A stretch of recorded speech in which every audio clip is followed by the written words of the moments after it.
Canal 9, en partenariat avec le service cantonal de la santé publique, Addiction Valais et Promotion Santé Valais, vous présente l'Antidote.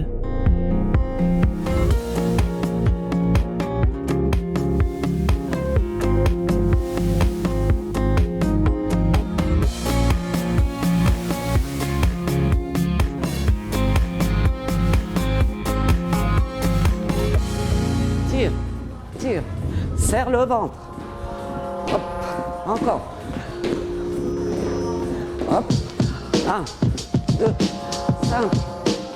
Le vieillissement, on parle de maturité. Très joli, c'est super, mais dans la réalité, la maturité, c'est quand même une peau qui devient sèche, rugueuse, ridée, un muscle qui se détache de la peau. Et ça n'est pas facile à vivre. C'est vrai qu'il faut être vigilant par rapport au cancer du sein et on sait que les traitements hormonaux peuvent influencer ce risque.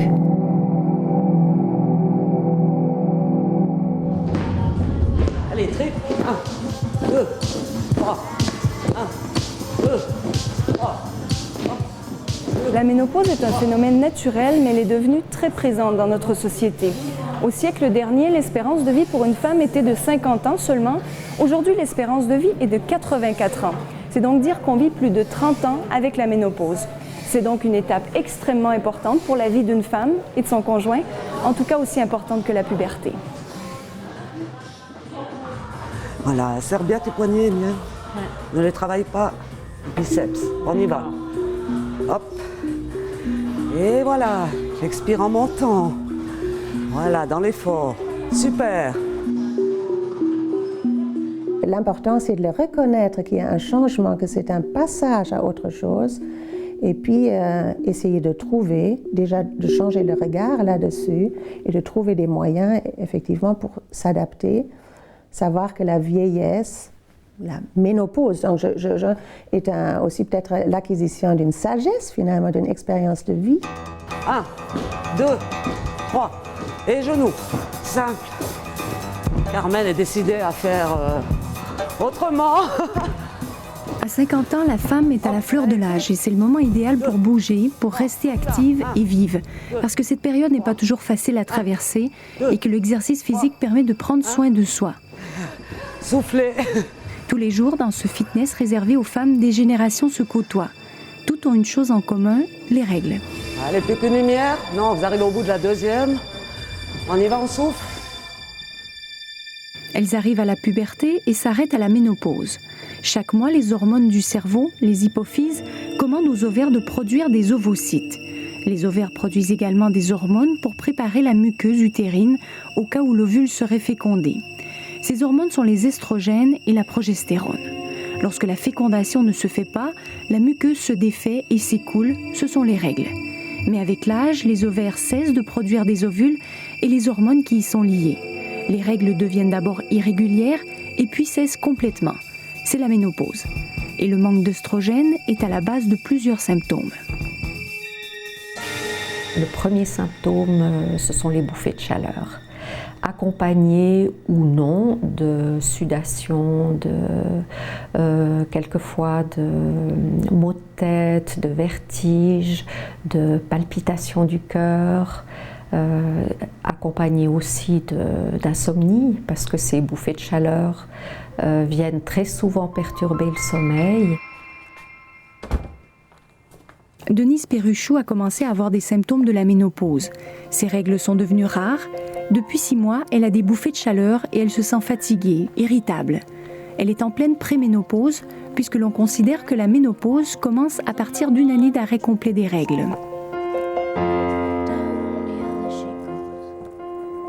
Une bouffée de chaleur, ça vient dans tout le corps, ça commence à couler dans la tête et je viens transparente. C'est pas comme quand on a chaud, qu'on transpire. Là, c'est tout le corps qui est en ébullition. Et c'est ça qui est très pénible. Et ça coule, c'est vraiment très, très désagréable. Il faut que j'aille me passer une lavette, mettre de l'eau fraîche et essayer de respirer parce que ça m'angoisse quand même. J'ai l'impression qu'il y a des bouffées qui sont plus violentes que d'autres. On ne sait pas exactement pourquoi certaines femmes souffrent de bouffées de chaleur. Il se pourrait que ce soit le cerveau qui continue à demander, dans le vide, aux ovaires de produire des ovules. Mais 80% des femmes ressentent une réelle gêne liée à ces bouffées de chaleur. Denise ne peut pratiquement plus dormir.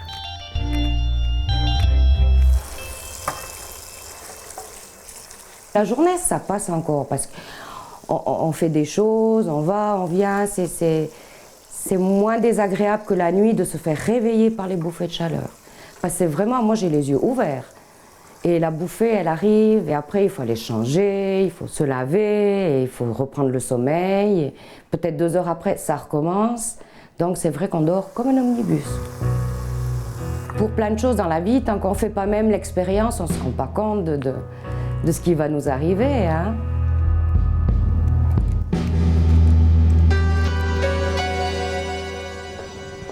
Eliane Rouillet a 59 ans. Bonjour, c'est Madame Rouillet. Bonjour. C'est une femme active qui travaille et qui mord la vie à pleines dents. Elle est ménopausée depuis 4 ans et des bouffées de chaleur, elle en a eu beaucoup.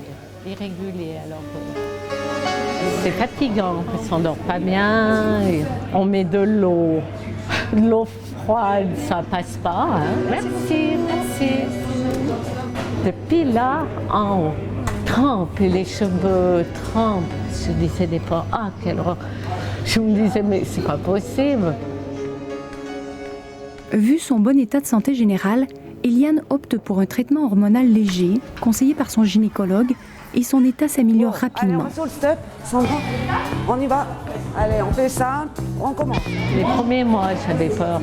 Enfin, je me disais, Dieu sait, peut-être je vais pas être bien.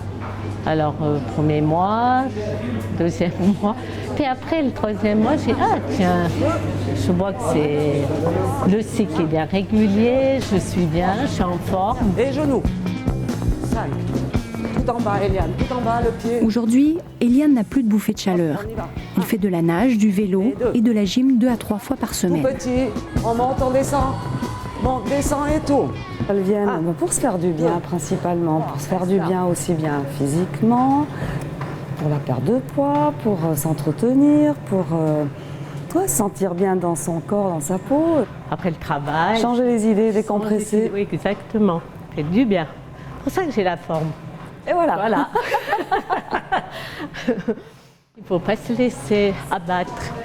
Parce qu'on a la ménopause, qu'il faut se laisser abattre. Il faut aller de l'avant. Ouais. Un bon exemple, un modèle. Alors, ouais. Ah, c'est gentil. C'est courageuse. Ouais. Mais le traitement hormonal ne convient pas à toutes les femmes.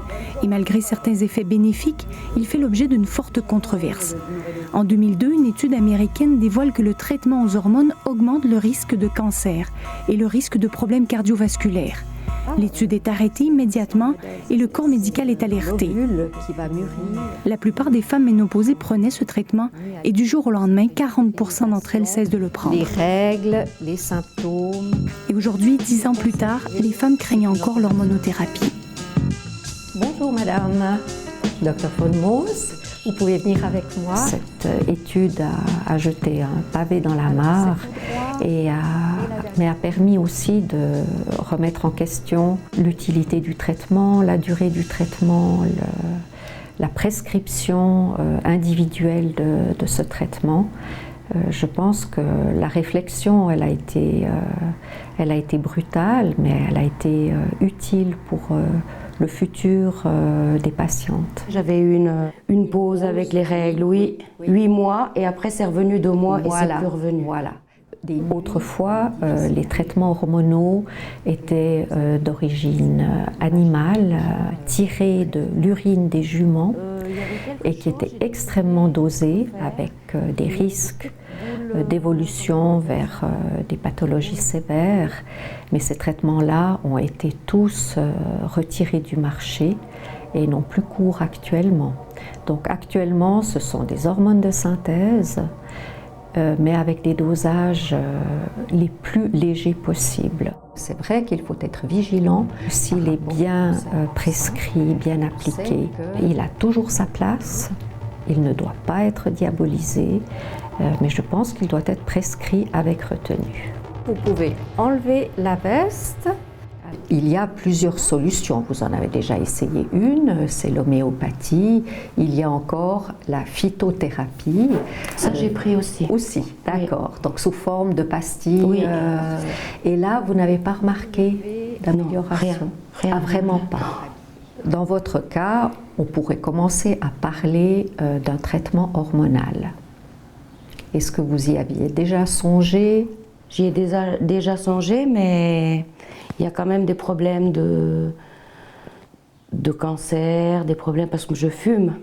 Alors voilà, il y a ce problème-là. Oui, c'est pas idéal, effectivement. Mais Denise Perruchou fait partie des femmes à risque pour passer au traitement hormonal, car il peut causer des troubles veineux et la patiente a déjà été opérée pour une thrombose. Elle est aussi fumeuse et risque des problèmes de tension artérielle. Est-ce que vous prenez quelque chose? Mais le traitement hormonal est le seul traitement efficace, avec 80% de résultats positifs dans la diminution de bouffées de chaleur. Le docteur Geneviève Fonmos prend elle-même ce traitement depuis 10 ans. J'ai essayé plusieurs choses homéopathiques, mais bon, ça a été sans succès. Il faut peser toujours les pour et les contre. Bien sûr que le bien-être de la patiente, si vraiment cette ménopause est invivable, qu'elle est au seuil de la dépression sévère, que sa vie conjugale éclate, que sa vie familiale et même professionnelle disons empiétée, à ce moment-là, il faut, je pense, entrer en matière, mais avec un bilan de santé soigneux, une anamnèse détaillée, avec vraiment une évaluation des risques. Comme pour Denise, plusieurs femmes se tournent d'abord vers les méthodes que l'on dit naturelles, comme la phytothérapie, car on retrouve des estrogènes dans les plantes.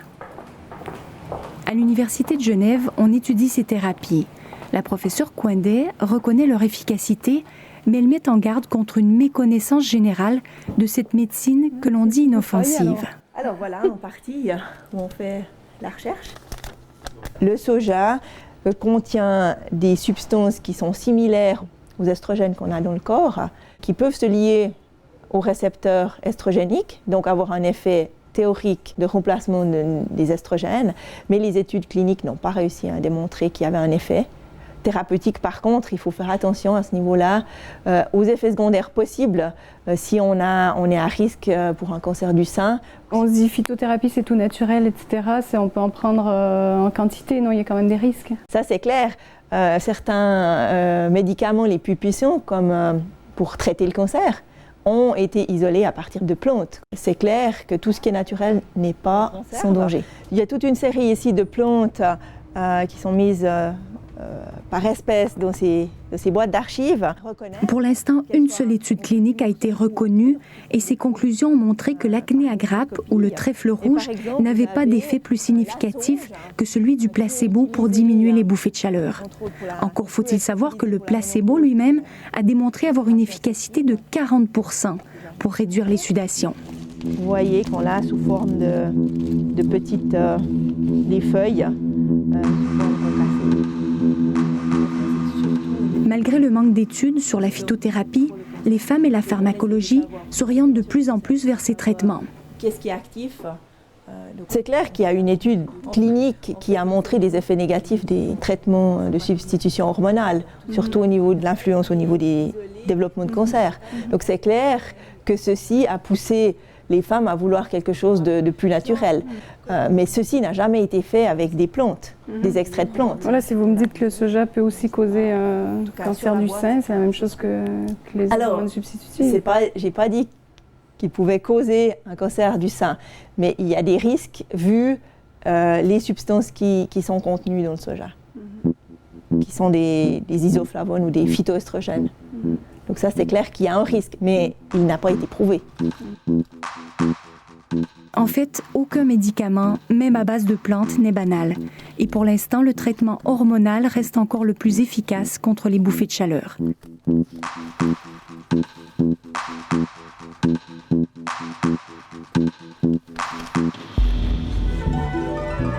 La ménopause, c'est une nouvelle étape de la vie qui commence, une une étape comme la puberté, la grossesse, qui demande des adaptations. L'important, c'est de trouver les solutions qui conviennent à chacune. Vous êtes pas mal en roue libre. Mais la gynécologue a quand même parlé que maintenant, ils arriveraient à régler, même si on fume, ils arriveraient à régler quand même les doses d'hormones.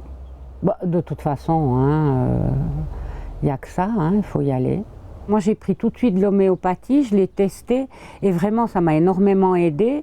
Je lui ai donné la référence, elle s'est tout de suite acheté la même chose. Et j'ai vu qu'elle continuait justement à avoir des manifestations physiques quand même très importantes. Moi, je me sens pas mal débarrassée quand même de ce côté physique de la ménopause. Dans la vie, il y a un aboutissement à tout.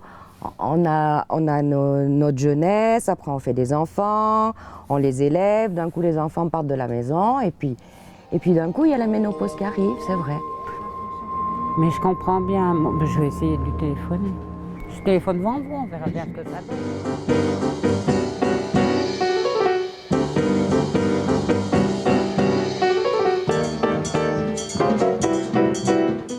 Mais pour en savoir plus sur le fonctionnement de nos hormones et sur les traitements possibles, nous nous rendons au service d'endocrinologie du CHUV à Lausanne. Voilà, vous avez eu le temps de regarder un petit peu selon notre discussion. Tout à fait. Nelly Pitlou, vous êtes chef du service d'endocrinologie, vous êtes spécialiste des hormones, en d'autres termes.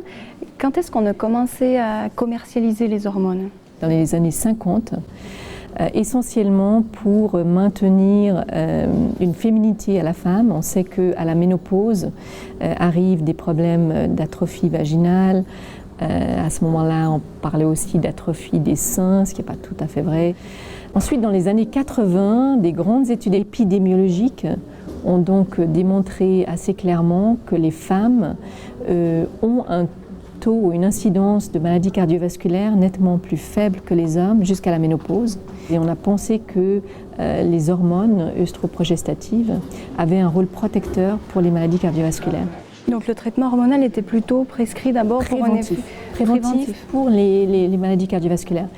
Et là, en fait, dans les années 80-90, on est monté jusqu'à 30% de femmes post-ménopausées prenant des hormones. Dans les années 90-95, on a débuté cette grande étude américaine et cette étude était très ambitieuse en fait. C'était une étude prévue pour une dizaine d'années et à 6 ans, donc en 2003, elle a été arrêtée au vu de l'augmentation du risque du cancer du sein, des événements cardiovasculaires et des thromboses chez les personnes qui prenaient des œstroprogestatifs. Il y a eu une chute très très importante de la prescription d'œstroprogestatifs chez les femmes post-ménopausées. Il y a fait un peu de panique aussi. Un petit peu de panique, je crois que la presse y a mis aussi des grands phares. Donc on est passé d'un traitement qui est maintenant est ciblé sur les bouffées de chaleur de la ménopause, exactement. Aujourd'hui, je crois qu'on represcrit des œstroprogestatifs pour des femmes ménopausées. On le prescrit avec des hormones identiques, donc des hormones naturelles, si vous voulez. Ce ne sont plus des hormones synthétiques œstrogéniques, ce sont des œstrogènes naturels, celles que l'on produit. Et vous en pensez quoi de ce traitement aujourd'hui? Je crois que le message, c'est de dire on n'utilise pas un traitement œstroprogestatif comme prévention des maladies cardiovasculaires. On ne l'utilise pas chez les femmes qui ont un risque métabolique important ou un cancer du sein dans leur passé ou dans un membre de la famille proche. Et avec ces contraintes, je crois qu'on peut prescrire aujourd'hui un traitement qui est efficace pour les bouffées de chaleur, pour les sudations nocturnes, pour les troubles du sommeil qui peuvent être extrêmement invalidants pour ces femmes en ménopause. La ménopause, c'est aussi une période où les enfants quittent le foyer et où les repères disparaissent.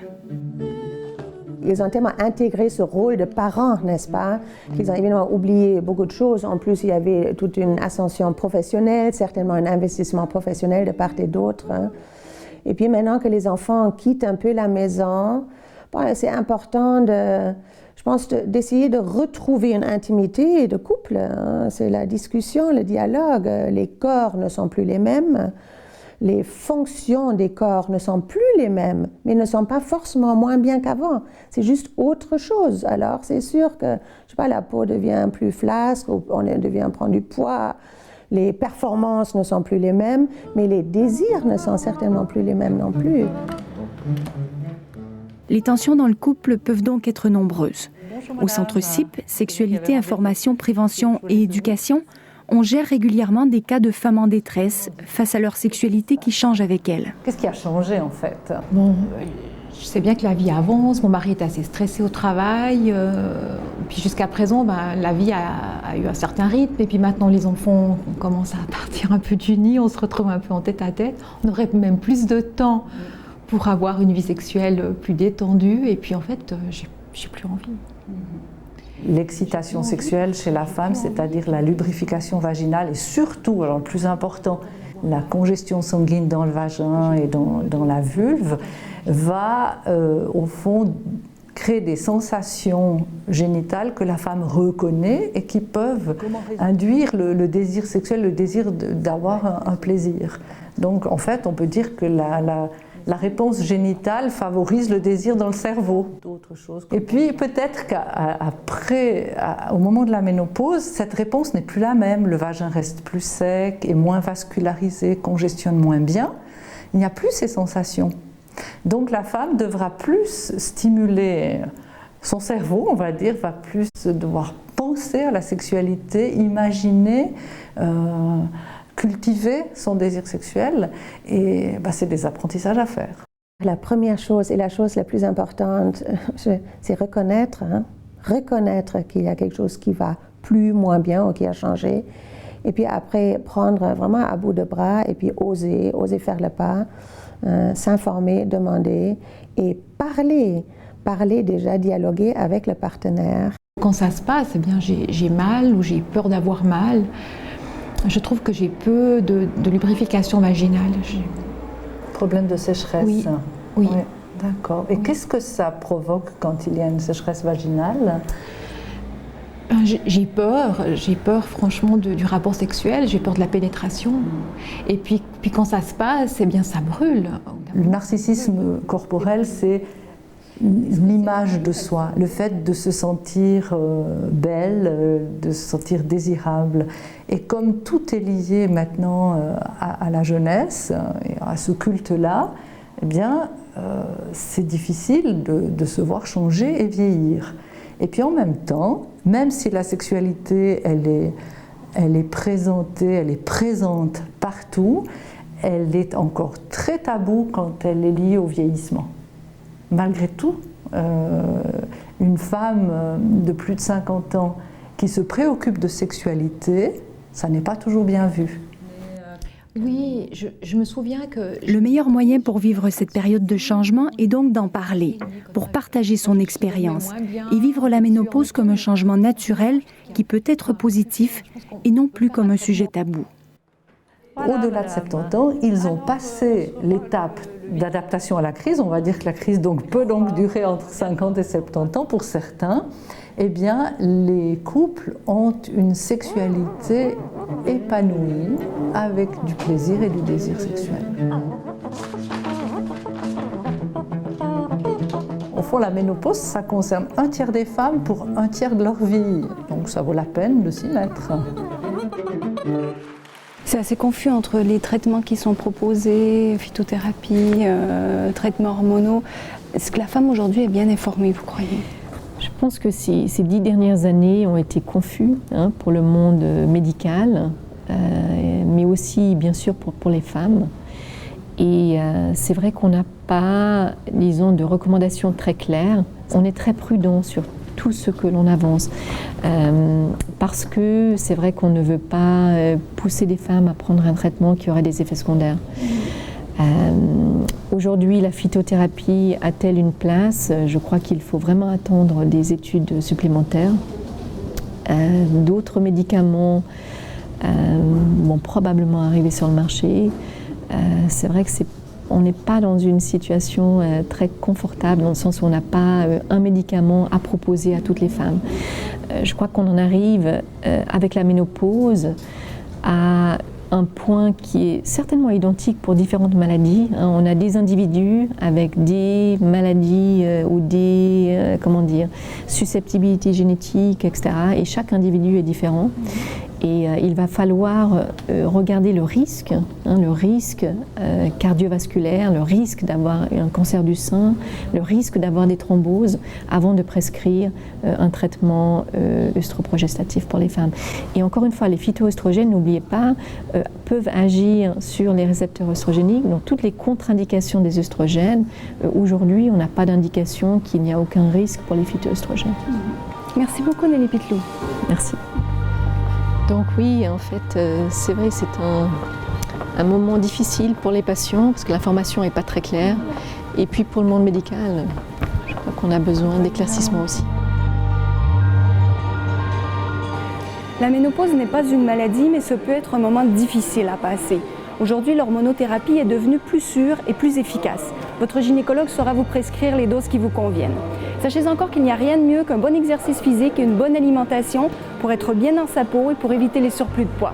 Si ce thème vous intéresse, que vous voulez en savoir plus, vous pouvez consulter notre site internet ou notre page Facebook. Au revoir à la semaine prochaine.